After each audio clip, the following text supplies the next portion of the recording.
Comment réviser à la dernière minute? Alors ça, c'est une question qui revient très souvent, mais genre méga souvent, chaque année à la même période, au mois de novembre-décembre et au mois de mars-avril. Voilà, donc c'est systématique, c'est chaque année la même chose, mais je me suis rendu compte que j'avais jamais vraiment traité de vidéo sur le sujet. Donc on va réparer cette erreur maintenant. Donc c'est parti pour mes conseils pour comment réviser à la dernière minute.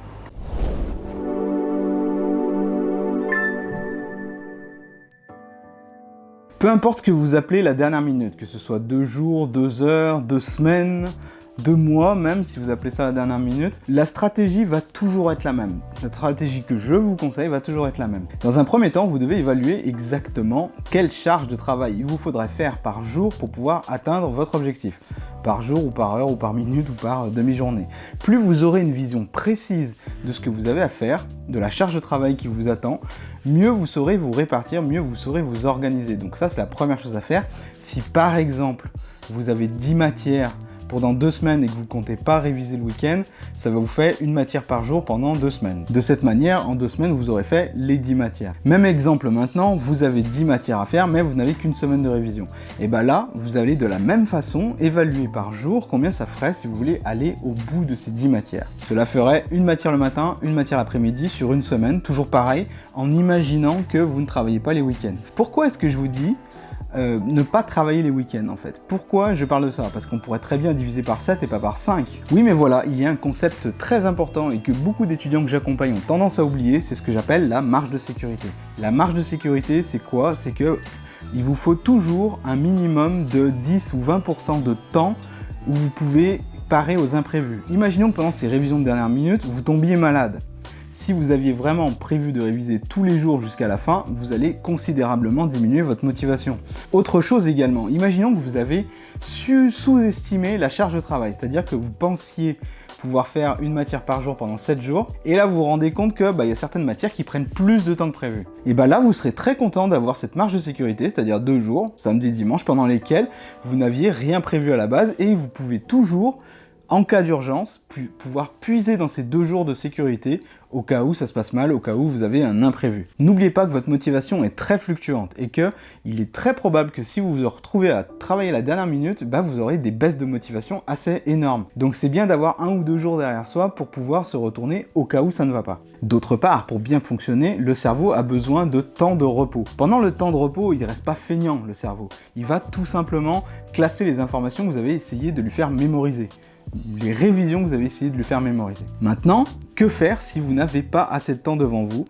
Ça peut arriver. En étant très honnête avec vous-même, est-ce que le planning, l'évaluation de la charge par jour, est-ce qu'elle est réalisable pour vous? Est-ce que vous pensez que ça va être bon? Là, il est très important d'être très honnête avec vous-même parce que il est normal que quand on révise à la dernière minute, on se retrouve avec des choix à faire, des sacrifices à faire. Et c'est là qu'intervient la deuxième étape de la stratégie que je vous propose.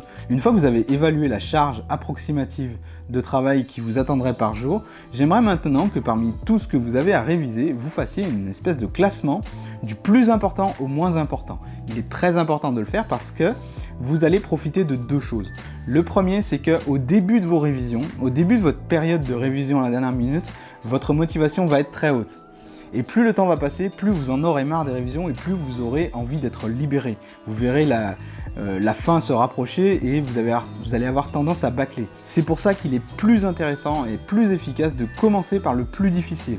Parce que vous bénéficiez d'un maximum d'énergie, vous serez donc beaucoup plus à même de réfléchir de façon plus intense au début sur les choses les plus importantes. Attention, les choses les plus importantes, ce n'est pas forcément les plus longues. Parfois, il se peut qu'il y ait un chapitre de base qui en supporte plein d'autres. C'est-à-dire que si vous n'avez pas maîtrisé ce chapitre de base, il vous sera impossible de passer à la suite. Et tout simplement, le plus important dans celui-ci, c'est effectivement le chapitre de base. Quand vous aurez les bases, ce sera plus facile de réviser la suite. Peut-être que vous aurez des sacrifices à faire. C'est le prix à payer quand on révise à la dernière minute, c'est que parfois on ne peut pas tout assurer. Votre but va être alors de limiter la casse. Donc là, soyez stratégique, prenez bien le temps d'évaluer les choses sur lesquelles vous pouvez passer un petit peu moins de temps et les choses par contre où il faut absolument que vous puissiez passer pas mal de temps et que vous soyez sûr d'avoir compris. N'oubliez pas de regarder les coefficients et n'oubliez pas également de prendre en compte la réserve de volonté. Qu'est-ce que c'est que la réserve de volonté? J'en parle dans le livre de Cal Newport, Deep Work, que vous pourrez retrouver quelque part là-haut, dans une des fiches, vous cliquez dès que vous la voyez apparaître.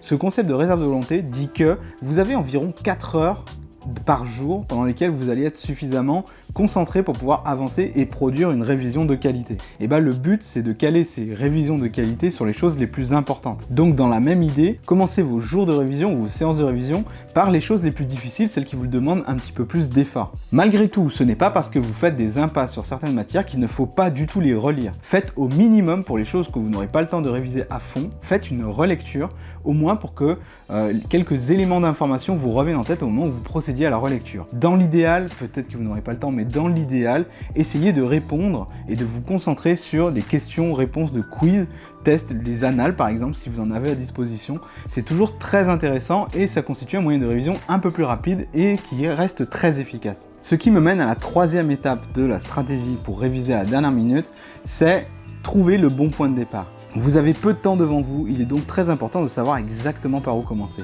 Il est très important que vous sachiez exactement ce que vous allez faire au moment où vous allez commencer votre première séance de révision. Que vous sachiez comment vous allez vous organiser, que vous sachiez quel cahier vous allez ouvrir, quel livre vous allez ouvrir, quels objectifs ou points de passage vous voulez arriver à réaliser par jour. Tout ça, ça va constituer votre feuille de route. Et votre feuille de route, elle est très précieuse déjà pour vous enlever du stress parce que vous aurez la garantie que vous avancez en ayant suffisamment de temps pour tout faire.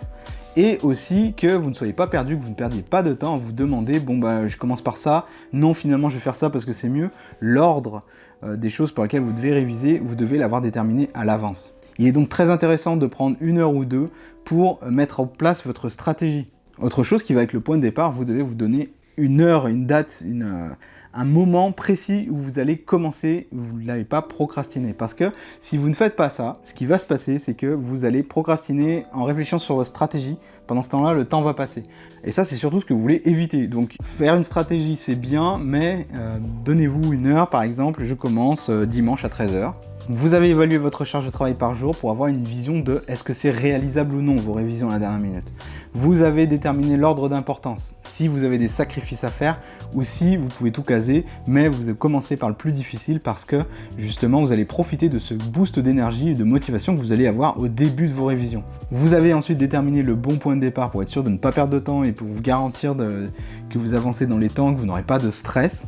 Maintenant, il reste à évaluer comment vous avez avancé à chaque fois. À chaque séance de révision, ce que vous allez faire, c'est concrètement, est-ce que vous allez coller au plan ou pas? Vous allez vous faire un petit bilan, un petit briefing. Et là, plusieurs cas de figure sont possibles. Dans le premier cas, vous avancez plus vite que prévu. Et là, c'est très bien parce que vous pouvez en profiter pour prendre de l'avance. Ne profitez pas de cette avance pour faire strictement autre chose, mais profitez-en pour prendre de l'avance. Deuxième cas de figure, vous avancez strictement selon le planning. Maintenant, il est temps de regarder aux matières qui vous attendent. Est-ce que ça va être aussi facile, plus difficile, plus facile, plus long, moins long, aussi long? Avoir une bonne vision de ce qui vous attend, ça vous permet d'éviter les surprises et d'adapter votre plan de travail sur ce qui va arriver. Troisième cas de figure, vous avancez moins vite que prévu. Alors, est-ce que c'est parce que vous avez sous-estimé la charge de travail? Est-ce que c'est parce que c'est un chapitre ou une matière qui est plus longue que les autres? Ou est-ce que c'est parce que votre stratégie n'est pas la bonne? C'est dans ces moments-là que vous devez procéder à un réajustement. Donc là, vous reprenez depuis le début les étapes. Du coup, par rapport à ce que j'ai avancé, qu'est-ce qu'il faudrait que je fasse par jour pour arriver, avec mon rythme, à arriver à la fin de mes révisions? Est-ce que vous avez des choses à sacrifier? Est-ce que vous pouvez encore y arriver?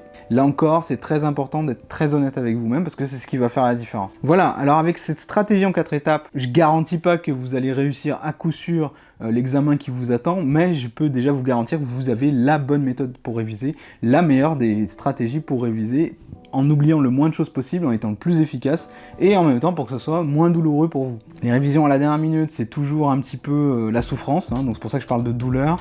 Souvent on se dit, on m'y reprendra pas, la prochaine fois je serai plus organisé, mais c'est à chaque fois la même chose.